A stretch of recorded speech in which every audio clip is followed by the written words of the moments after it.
This video has been recorded in the Shona language. If you do not understand the Shona language but you are interested in this video, you should check in the comment section. You are going to find a link which takes you to a similar video, but that video is rather recorded in the English language. Thank you. Tavakuda kuita question number 6 ye question paper redu.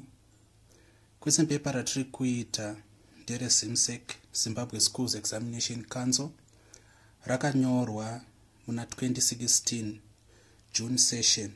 It's ordinary level mathematics, paper 1. Saka question iri kuti, it is given that the universal set is equal to 0 up to 9. A is a set of prime numbers and B is a set of factors of 12. Then part A iri kuti list the elements of A, then the second part iri kuti A intersecting B. Saka zvatinofanirwa kutanga kuita, we know that our universal set, it's actually from 0 up to 9. Saka 4, 5, 6, 7, 8, then 9. Since A is a set of prime numbers, Saka A get equal to chi. Saka what are prime numbers? Prime numbers are numbers with only two factors, 1 and itself. Kana tichiti a factor, trukutaura pamusoro pe a number, inoita divide into another number perfectly, that is dividing into another number without leaving a remainder. Saka a prime factor munerwa amai, chinonzi prime factor, number ingori nemanamba maviri bedzi anokwanisa kudivide achipinda mairi asi asingasiye remainder. Manamba maviri aya anoti 1 nenamba yacho iyoyo. Saka chimwe chatifunga kuziva before we go on ndechekuti 1 is not a prime number, and that is very important. Many people miss it here. Vanhu vazhinji vanoposha nekukanganisa apa kusaziva kuti 1 haizi prime number. Saka ma prime numbers edu achadai so. Let us look at 2. 2 in a two factors, 1 and itself. Saka in set notation tina 2, tina 3 zvakare. As 4 is prime number because 2 anopinda muna 4. Saka yatova ne 3 factors, 1, 2 na 4. 5 is a prime number. 6 is not a prime number because of 3. 7 is a prime number. 8, it's not a prime number because of 2, because of 4. Na 9 as a prime number because of 3. Saka manamba 2 ndakaona anowanzoitwa ma mistakes when it comes to prime numbers. D1 na 9. Because vanhu vanota confuse in most cases ma prime numbers nema odd numbers. Saka 9 is prime number because 3 is a factor of 9. And 1 is a prime number because it's universally acknowledged that 1 it's not a prime number. So these are the prime numbers we have. 2, 3, 5, 7. Then taudzwa isusu kuti B is a set of the factors of 12. Saka taudzwa kuti B is a set of the factors of 12. And remember, pata define a prime number tati a number with two factors. Ndokubva tadefine a factor tichiti inamba inopinda mune imwe number without leaving a remainder. Saka kana chiti factors of 12, tokuda ma numbers ese anopinda muna 12 asingesiye remainder. And panapa manje 1 is a factor. Saka 1 is a prime number. Maybe let me write it. It's very important.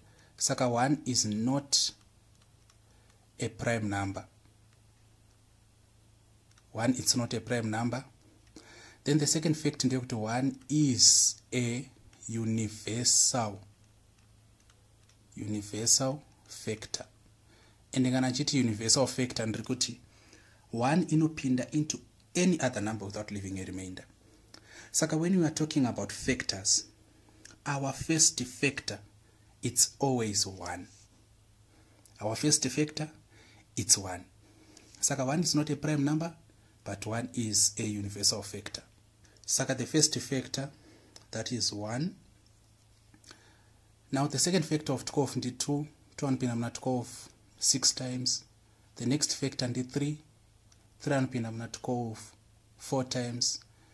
Then the next factor ndi 4 anopinda muna 12 3 times. And the next factor ndi 6 anopinda muna 12 2 times. Tetapedza.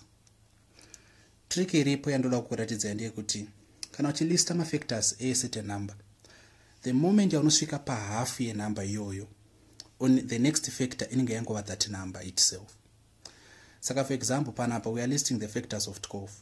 The moment yatasvika pana 6 which is the half of 12, zvoreva kuti hatichisina any other factor isiri 12. That's a side note but also very important.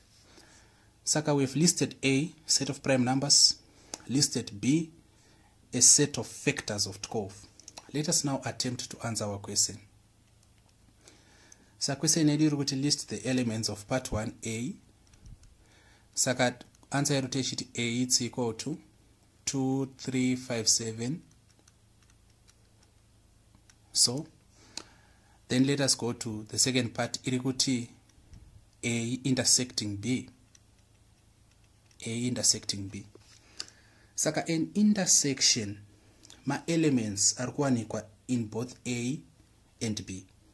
Saka I want to primarily use two methods to answer the second part. Method number 1, ndoda kungoshandisa interrogation.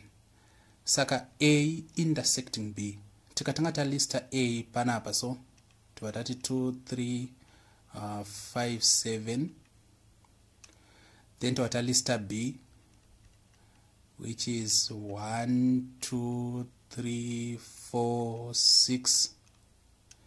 So revaizo kuti A intersecting B inenge equal to, so toda kutsvaka ma elements anowanikwa into both A na B. Saka 2 uno ari kuwanikwa in both A na B, correct? Asi 1 haamo muna A, saka anyorwi. 3 ari kuwanikwa in both, saka it's also correct. Then 5 haamo muna B anyorwi. 7 haamo zvakare anyorwi. Saka this is going to be our answer. Method number 2 is the use of the Venn diagram. Saka let us clear the space to see if we can find the elements of A intersecting B as 2 na 3 but using the Venn diagram. And I prefer you use the Venn diagram panawi, especially when answering part B. It's very difficult to answer part B without a mastery of the Venn diagram. So let us go on. Our method number 2, to answer the Venn diagram. Saka pa Venn diagram chatanga ta represent our universal set ne box iri neka symbol aka. Then tovatati A, then totongoona iye kuti pane intersection, saka tovatati futi B. Saka tinofanira kutanga tanyora zviri pa intersection. Kana chiti kutanga tanyora zviri pa intersection, tiri kunyora zviri kuwanikwa in both A na B. Saka tikatarisa pana A panapa, tiri kuona tina 2. Tikaenda muna B2 tiri kunomuwana, saka chanyora 2 panapa. Toenda pana 3, pana A, tiri kuona 3 uyu, but muna B arimo zvakare, chabva tanyorani 3.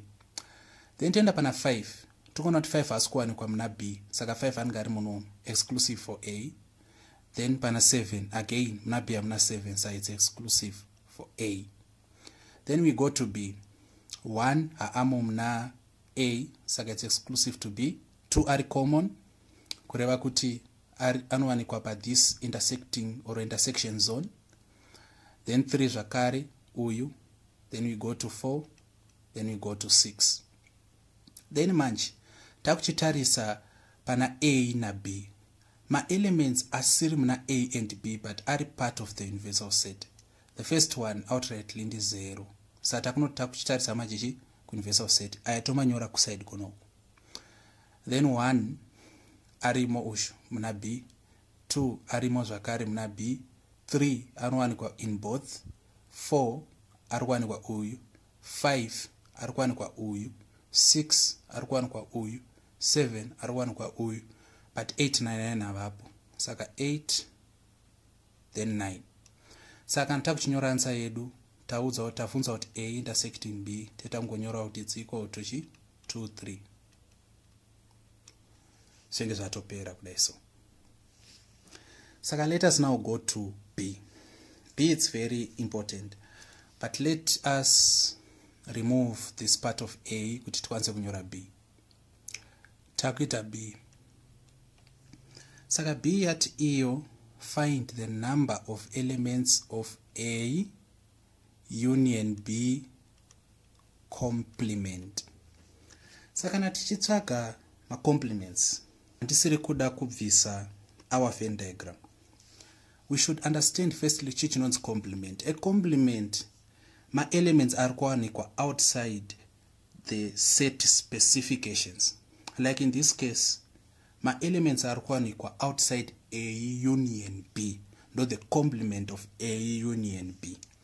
Saka toda kuita in stages. So the first stage yachaita tichada kuziva kuti A union B amborani. Saka nachiti union manje tikureva kuti we are listing all the elements without repeating. And mind you, like the order of elements does not matter. Hazvina basa kuti wanyora ma elements in their order kana kuti kudini. I actually advise musatedzera order. It does not matter. Saka union changonyora zvese zvirumu. Saka 5 7 2 3 1 4 na 6. Let us cross check and taita taizo 5 7 2 3 1 4 6. Saka it's 3 elements muno plus 2 to make 5 plus 2 to make 7. 1 2 3 4 5 6 7. Okay. Then now takuziva kuti A union B ndiani.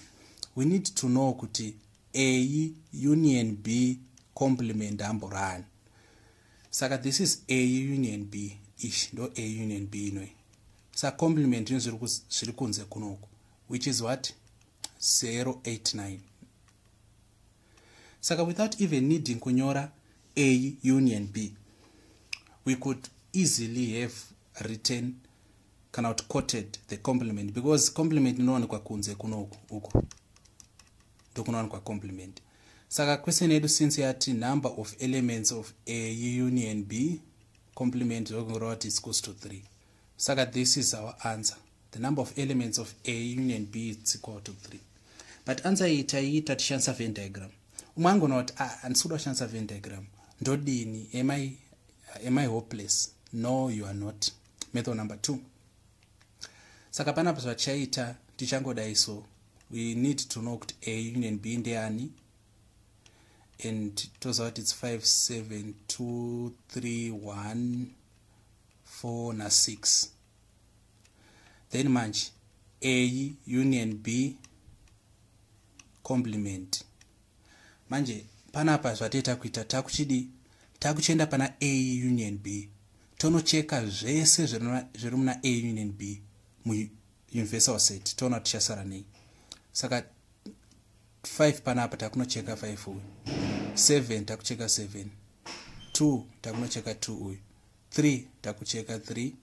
1 takucheka this 1. 4 takucheka this 4. 6 takucheka this 6. Saka tasarwa tiine chi? Tina 0, tina 8, tina 9. Saka kana takuda ma number of elements manje tangoverenga 1 2 3 is equals to 3. That's also another method. If you have any questions pertaining to my Torah my solutions edu, ask in the comment section. If you have any other O-level mathematics questions, send to me directly or copy and paste in the comment section. If you find this video helpful, please subscribe, share and like. Kuitira kubatsirawo vamwe vangada the same help. Otherwise, dange.